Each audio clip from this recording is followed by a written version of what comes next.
Alright, this is Bob from Virginia Cage Fighting Championships. I'm here with Jason Quackenbush. He's going to be fighting Team Ruthless Paul Brown on April the 13th, Franklin County Throwdown.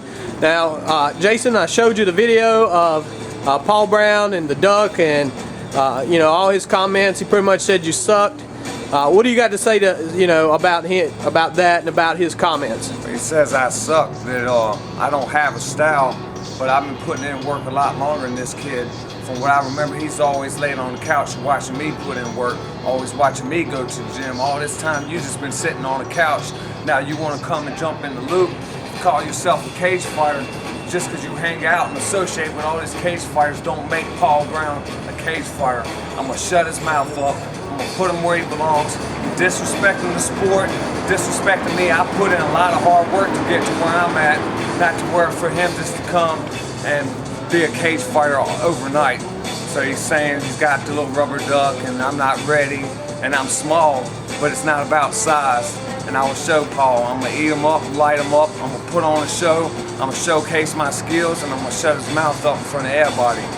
So what is your plans? I mean, are you looking to submit him? Are you looking at, what kind of game plan you got going forward fighting Paul on the 13th? Well, I'd like to submit him and knock him out, but I can't do both, so I'm gonna like to do some stand-up, beat him around, let him up, beat him down, let him up again, take him to the ground, beat him into punches. I want to beat him until he taps out. I want to humiliate Paul Brown in front of everybody. I'm going to pull his bitch card, and I'm going to show everybody he's all talk.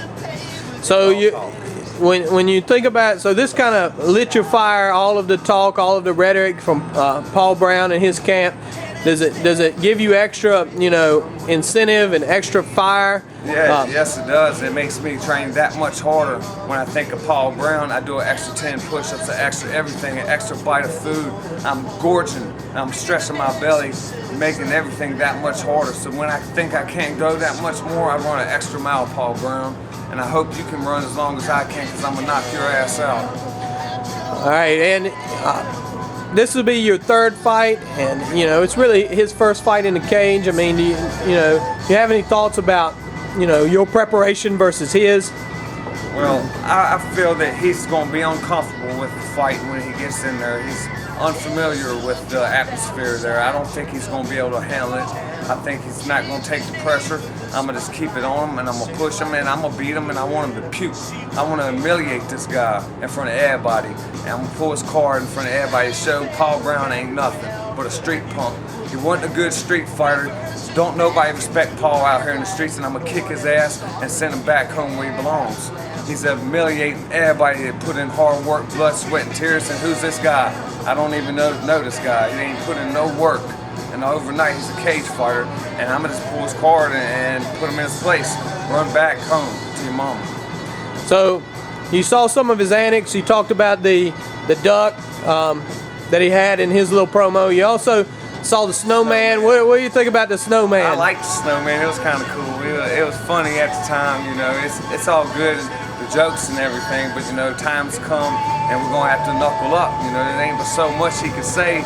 It's like 2 weeks away. So say what you can. But after the fight, he ain't gonna be saying nothing. And I'm still gonna be here after he's long gone. I'll still be taking fights. So who is this guy? I'm asking myself. He's just Paul Brown, a little punk from the streets. Everybody kicks his ass. So what makes him think he can step up and cage fight? So does a lot of this have to do with stuff that happened on the street? Is there some sort of beef or some sort of thing going on? It's a little bit of both. I don't like him. He's a street punk. And like I said, I feel he's disrespecting the sport. And he gets all this publicity over nothing. He's got no fights. He's talking about, I'm 0-2, I'm 0-2. But in the cage, there is no losers. So I don't feel that I'm 0-2. I got that experience. So just when he comes to the cage, I'm going to light him up. I'm going to bust him up real good. And I'm going to showcase my skills. I don't feel I've got to showcase my skills in the proper manner that I want to. So April 13th, I'm going to really let him fly. I'm going to really let him fly. I'm going to showcase my skills, my hands, my feet, everything. I'm going to really light this guy up. I'm going to make a highlight reel out of his ass. All right, Jason, it's nice talking to you. You got anything else you want to say to your fans or anybody out there? No, just thank you so much to all the people supporting me, and my friends and families helped me get to this point. You know, I love you all. Thank you so much. And come April 13th, I'm not going to let nobody down. I'm going to bust this guy's ass. This is my hometown. I walk these streets, and I can't walk these streets being a punk, losing to Paul Brown. Bust his ass. All right, thanks, buddy. Good luck.